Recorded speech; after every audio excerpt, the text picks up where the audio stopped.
следите неделното интервју на Слободна Европа. Во него гостин е Александар Дединец, научен соработник во МАНУ за енергетика и животна средина. Господине Дединец, во време кога Скопје и Тетово дишат најзагаден воздух во Европа, што треба да се преземе како најакутна мерка за граѓаните да не дишат со заштитни маски оваа зима или тие повторно ќе бидат неизбежни?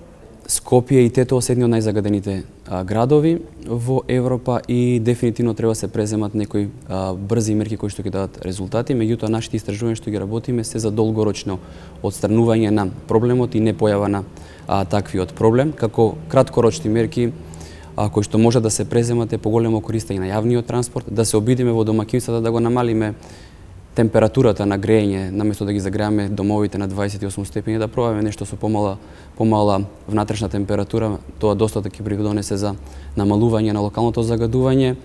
А понатаму во поново време се набавија такви за чистење на улиците, односно листовите кои што дуваат.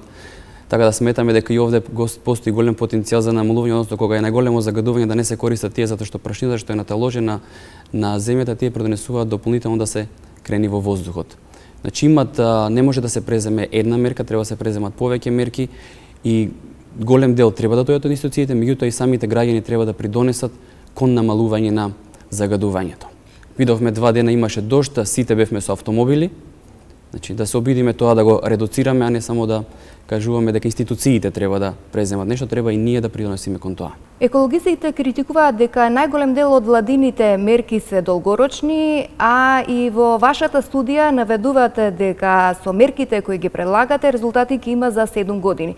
Зошто не се решава проблемот кој е стар со години наназад? Токму така, како што реков, значи ние сакаме систематски да го решиме проблемот. Не само да го превенираме, туку да се излечиме од овој проблем. Овие краткорочни мерки се превенција, односно да се адаптираме на загадувањето, да гледаме да го намалиме, меѓутоа во моментот. А ние сакаме да ги најдеме изворите кои најмногу придонесуваат кон тоа и да можеме да го тргнеме изворот кој што придонесува до тоа. И затоа нашата визија за почисто Скопје до 25-та година. Како гледате на критиките во јавноста дека со малку пари владата се справува со загадувањето, со оглед дека од даноци од граѓаните за животна средина што ги издвојуваат, се собираат милиони, а владата издвојува 1,6 милиони евра за да се справува со загадувањето? Токму тоа е една од водечките идеи во нашите студии кои што ги работевме, особено за транспортниот сектор, каде што велиме дека оние давачки кои што се собрани од еколошките такси по различни основи, дали е тоа при увоз на возила, дали е при одначување кога се полни гориво или пак при регистрација на возилата, сите тие пари на некој начин да се вратат, средства да се вратат на крајот кон граѓаните преку одредени субвенции во купување на поефикасни возила. Со овие средства, колку е логично да се очекува дека за 2 години загадувањето во Скопје и Тетово ќе се намали за 50% за 2 години, како што се најавите, со оглед дека средствата не се значително зголемени во однос на изминатите години? Самите граѓани треба да бидат свесни дека и од тие придонесуваат во голем процент за загадувањето, како што реков, загревањето на домовите, возење со автомобили и така натаму. На крај на краевите направивме истражување заедно со UNDP анкета за загревањето во градот Скопје, кој што покаже и покрај тоа што секој ден ние зборуваме за загревањето во градот Скопје, само 1% од луѓето ја одбираат технологијата за грејење во домовите врз основа на еколошките параметри. Само 1% од граѓаните. Една од мерките која ја предлагате во однос на намалувањето на загадувањето од сообраќајот е воведување на електровозила, но со оглед дека најголем дел од производството на електрична енергија кај нас се потпира на јаглен, а искористеноста на обновливите извори на енергија е мала, се поставува прашањето колку оваа мерка е футуристичка за наши прилики. Па видете, не би рекол дека мерката е футуристичка затоа што иднината дефинитивно оди во таа насока.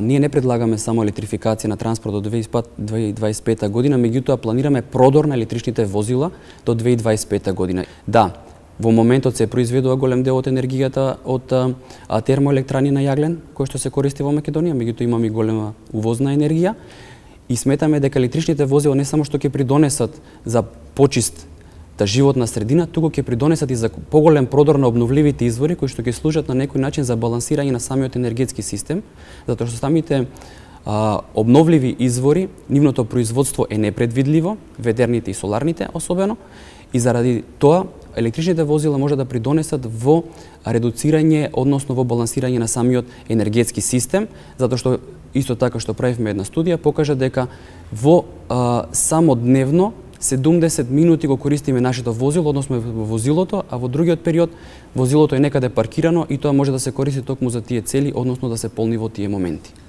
Во однос на загадувањето кое доаѓа од сообраќајот, требаше оваа зима да се имплементира мерката со мапирање на возилата кои загадуваат, но таа се пролонгираше. Зошто? Не можам да кажам зошто се пролонгира мерката, меѓутоа можеме да кажеме дека тоа треба итно да се преземе. Значи, мапирањето на возилата, како што рековме, е едно од значајните мерки кои што можат да придонесат. И баш тоа е во оние мерки, краткорочни мерки, кои што може да дадат брз ефект и тогаш ќе видиме кои луѓе, какви возила се возат и покрај тоа. И друго што сакам да напоменам дека тие налепници треба да се менуваат на годишна основа врз основа на мерењата кои што ги прават техничките станици. Значи техничките станици треба да бидат оние кои што ќе ги заедно со МВР кои што ќе ставаат нова налепница секоја година, затоа што постојат луѓе кои што ги вадат катализаторите на возилата, каде што дополнително придонесуваат за загадувањето, така да овде треба да се превенира. Како научен соработник во МАНУ, колку сметате дека владите ги имплементираат мерките што ги предлагаат стручњаците, со оглед дека студии се изработуваат со години наназад, а нема ефекти во однос на квалитетот на воздухот?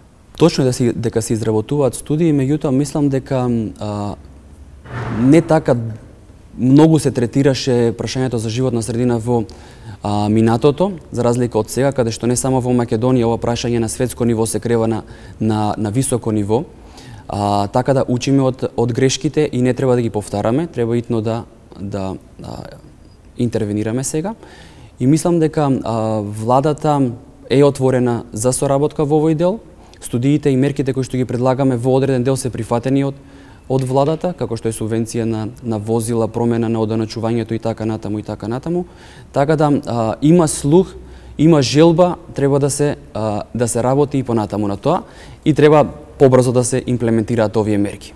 Во однос на загревањето на домаќинствата, една од мерките што ја предлагате е замена на печките дрва со печки на пелети.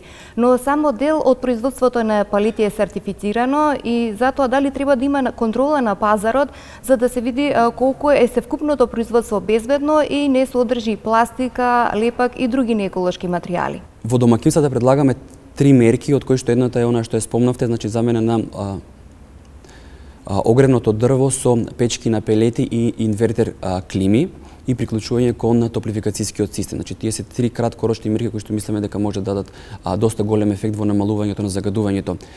Одредена контрола на квалитет постои во овие, затоа што сите кои што се продаваат исполнуваат одредени европски стандарди, така што имаат европска налепница, значи дека исполнуваат одредени стандарди, ќе задоволуваат највисоките европски критериуми. И голем дел од нив се наоѓаат на пазарот. Меѓутоа точно е дека имаат и некои кои што не ги исполнуваат овие критериуми или имаме некое производство кое што не е контролирано. Тука треба државата да воспостави механизам за да може да се контролира и производството на пелети и потрошувачката, самата потрошувачка и продажба на пелетите. Зошто во фокусот на истражувањето што го правевте не беше ставена индустријата како што бара екологистите? Значи ние работиме веќе 3 години на овие студии и имаме некои анализи во однос на индустријата, меѓутоа немаме изработено целосна студија и затоа не можеме во јавноста да кажеме дали индустријата е онаа која што најмногу придонесува. Меѓутоа по она што го со бројките кои што излегуваат институциите на државата, тоа е Министерството за животна средина, се покажува дека на државно ниво 70% од ПМ се од домаќинствата, а само 18% доаѓаат од индустријата. Така да ја оставивме индустријата, меѓутоа не значи дека е незначителна и незначајна. Ќе анализираме и индустријата и ќе го имаме целиот склоп на сектори кои што придонесуваат во загадувањето, домаќинствата, индустријата и транспортниот сектор. Во однос на индустријата, зошто нема мобилни мерни инструменти во околината на индустријските капацитети, за кои екологистите посочуваат дека се најголеми загадувачи, за јавноста да има увид во состојбите? Голем дел од индустријата, ако зборуваме за градот Скопје, имаат интегрирани дозволи, Самото тоа што имаат интегрирана дозвола, значи дека исполнуваат одредени критериуми. Треба да имат мобилни станици и треба да се прати дали тие ги исполнуваат она што го имат ветено во самата интегрирана дозвола. Да, треба да се прати тоа. Така да тие податоците мора да ги доставуваат до Министерството за животна средина, кој што треба да го прави контрола на целото тоа. Ви благодарам на разговорот. Благодарам. Го следевте неделното интервју на Слободна Европа. До гледање.